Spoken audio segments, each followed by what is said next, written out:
रामनवमी मा बिहाव होए आषाढ़ मा होए गवन। रामनवमी मा बिहाव होए आषाढ़ मा होए गवन। पानी भरेला आए त ए पूरी लहोगे शरम।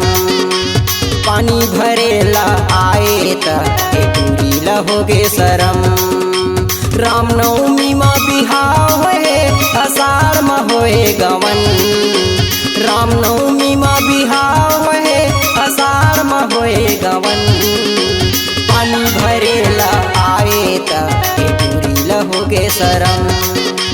पानी भरेला आए त ए पूरी लहोगे शरम।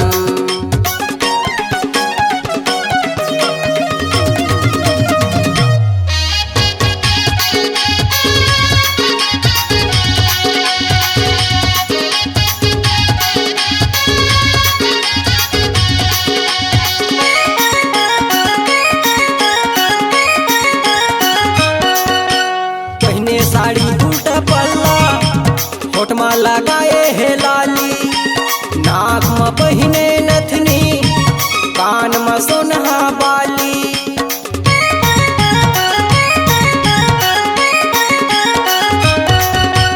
पहिने साड़ी उल्टा पल्ला होठ मा लगाए है लाली। नाक में पहिने नथनी कान में सोनहा बाली।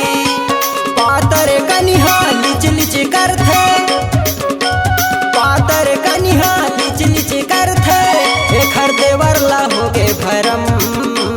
पानी भरेला आए त ए पूरी लहोगे शरम।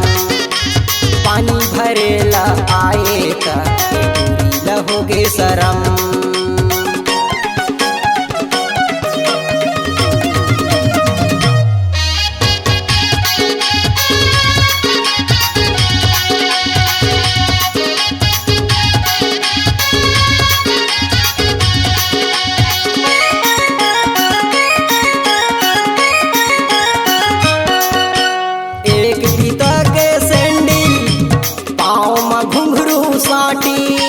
तिरछी नजरिया ये खर मार दो का मैं आँखी।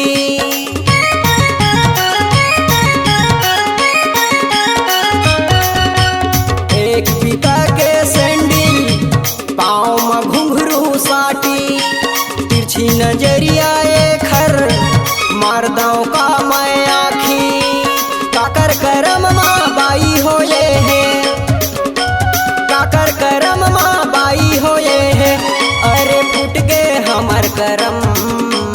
पानी भरेला आए त ए पूरी लहोगे शरम। पानी भरेला आए त ए पूरी लहोगे शरम। रामनवमी मा बिहाव होए आषाढ़ मा होए गवन। रामनवमी मा बिहाव होए आषाढ़ मा होए गवन। पानी भरेला आए त ए पूरी लहोगे शरम। पानी भरेला आए त ए पूरी लहोगे शरम। ए पूरी लहोगे शरम। ए पूरी लहोगे शरम। ए पूरी लहोगे शरम। ए पूरी लहोगे शरम।